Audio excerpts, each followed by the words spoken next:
Welcome to this week's OK at Work with myself, Sarah Sawyer, and my colleague Russell Berger from the Offit Kurman Labor and Employment Group.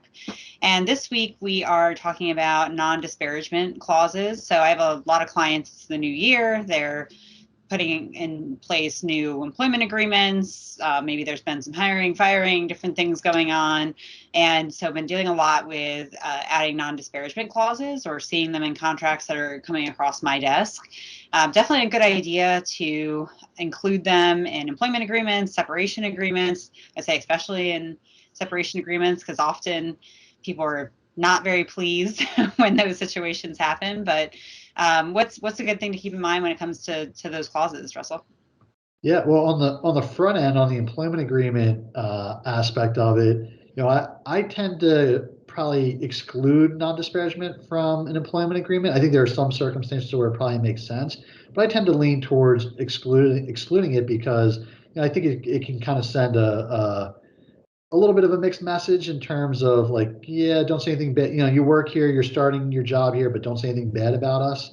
I think that kind of might not be the most effective management technique. Although I do think there are circumstances where it's appropriate, especially when you're working with someone who's going to get in deeper into your inner workings.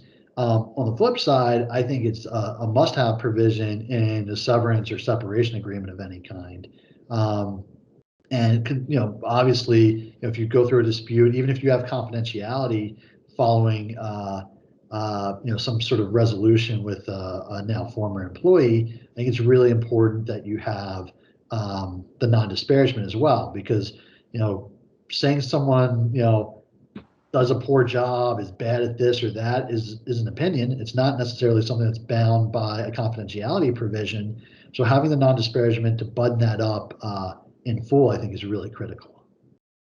Yeah, and something else to consider on the front end, to your point about not including it in the employment agreement, is that employees do also have certain rights to criticize things that are going on in their employment, both on the state side and then under the National Labor Relations Act. So that is something that I can see sometimes employers get tripped up with, either in their handbook policies or if they do include some type of non-disparagement, making sure that they make certain exclusions for employees to be able to voice their opinion about their wages or about their working conditions or engage in concerted activity.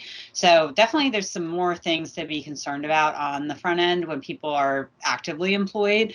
I'll also see it just in the form of like, oh, here's some prohibited conduct, and prohibited conduct might be like talking about the company, or posting about the company, critical statements about the company, and that's just a big no-no for sure. So that's definitely something to consider. Totally agree with you when people are on their way out. And then something I also, outside of the employment context, I also see non-disparagement agreements in settlement agreements. That can be the employment context or other types of relationships or other types of settlements, but then also just in business agreements and business deals and things like that as well. But most often we see them when things have gone poorly and everyone's a little worried about everyone talking poorly about each other.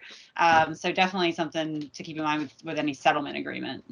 Right. And in that context, we often, get asked for mutual non-disparagement.